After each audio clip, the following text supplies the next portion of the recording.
Você sabia que existe um ritual cigano onde a criança recebe 3 nomes diferentes no mesmo dia? Um nome para o mundo, um nome para a comunidade e um nome que ninguém pode ouvir. Você vai descobrir um dos rituais mais simbólicos da cultura cigana Manouche, batismo realizado no 7º dia de vida. Sejam bem-vindos à Embaixada Cigana, local onde a cultura bate forte em nossos corações. Vamos imaginar juntos esta cena. Um menino com apenas 7 dias de vida, dentro de um quarto ou, como antigamente, na tenda. No centro, uma mesa, sobre ela, um tacho. Esse detalhe já importa e você vai entender o porquê. Dentro do tacho, água corrente, de preferência de riacho ou de cachoeira. Água viva. Agora, dentro dessa água são colocadas todas as joias da família. Sim, joias em ouro e com pedras preciosas. Não vale coisa de prata não, hein? Porque ali não se trata apenas de matéria, mas sim de memória, de ancestralidade. Em seguida, um punhal ritualístico também é colocado dentro dessa água. Não é uma arma, é um símbolo. Ou seja, esse punhal nunca deve ser usado como uma arma branca. E futuramente esse punhal, que é apenas ritualístico, poderá ser utilizado pelo menino quando ele se defrontar com problemas ligados à espiritualidade. Então esse punhal pode ser usado para cortar, por exemplo, um mal que foi enviado e coisas do gênero. E então entram as pétalas, 7 pétalas de rosa branca, ou talvez 3, e junto delas gotas de mel. 3 ou 7. Mas aqui existe algo fascinante. Quem decide a quantidade de pétalas ou mesmo gotas de mel é a mãe. E ela decide isso olhando nos olhos do próprio filho. Se ela percebe que aquele menino será intenso, inquieto, cheio de energia, ela adoça mais. 7 gotas de mel. Se ele aparenta calma, serenidade, apenas 3 gotas. É quase como se o destino fosse lido ali, naquele primeiro olhar. Agora, algo importante. Nesse momento, apenas 3 mulheres podem estar presentes: a mãe, a avó materna e uma madrinha, que pode ter qualquer idade e é escolhida pela própria mãe dentro da comunidade cigana. Nenhum homem, nenhuma outra pessoa, apenas essas 3 guardiãs. Com tudo preparado, a mãe coloca o menino dentro do tacho. E então começa o banho. As 3 mulheres se alternam, derramando água sobre o corpo do menino, do pescoço para baixo, nunca sobre a cabeça. Esse detalhe é fundamental, porque ali, no topo da cabeça, existe algo sagrado, que é por onde entra a energia em todo o corpo humano. A água escorre pelo corpo, levando embora tudo o que não pertence a essa criança, e abre caminho para o que virá de bom. O menino é retirado, envolto em uma toalha branca, e então chegamos ao momento mais íntimo de todo o ritual. A mãe aproxima-se, segura o filho carinhosamente e sopra no ouvido dele um nome. Esse é o nome espiritual do menino, é o nome sagrado, um nome que ninguém mais pode ouvir. Apenas as 3 mulheres saberão desse nome: a mãe, a avó materna e a madrinha. Não será registrado. E a mãe diz: eu confirmo, o seu nome espiritual será... E aí ela diz o nome.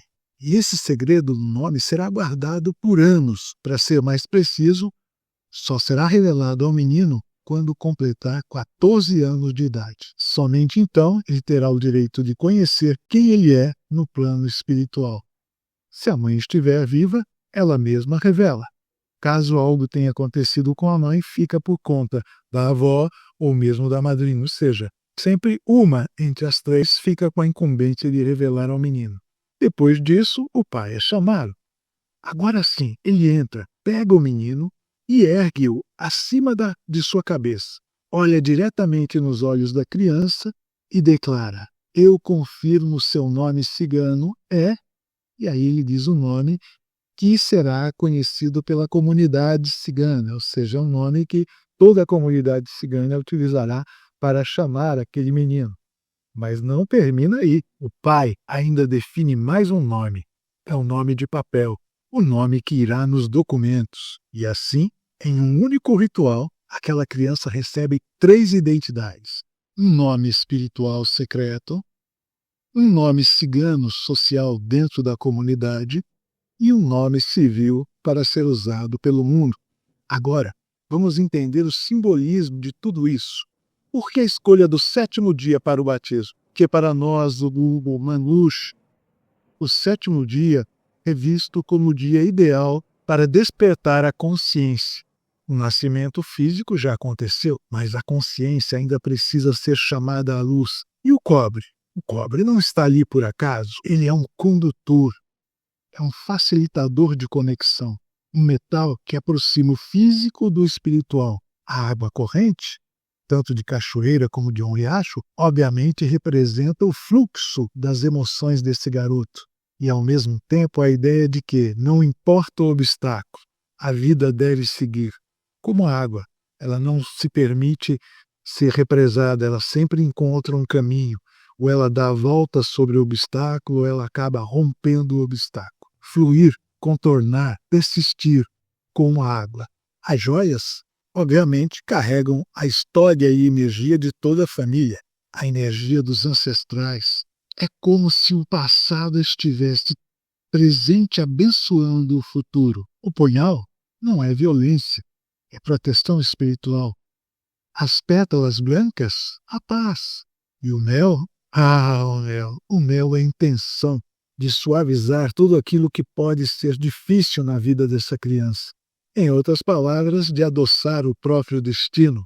Percebe como cada detalhe tem um propósito simbólico dentro do batismo cigano? Nada ali é aleatório, tudo carrega um significado. E esse ritual não é apenas sobre dar nomes, é sobre conhecer um ser humano que existe em múltiplos planos, tanto no material, quanto no emocional e no espiritual. E talvez a grande reflexão seja: qual desses nomes é o verdadeiro? Que o mundo conhece? O que as pessoas chamam? Ou aquele que só você deveria saber? O espiritual. Se esse conteúdo te fez pensar, já deixa o like. É uma atitude simples que ajuda muito o canal, porque dessa forma o YouTube percebe que é um conteúdo significativo e acaba entregando para mais pessoas. Compartilha com quem também se interessa por cultura, espiritualidade e se inscreve no canal, porque aqui a gente não somente conta histórias, a gente revela significados. Um abraço e até o próximo vídeo.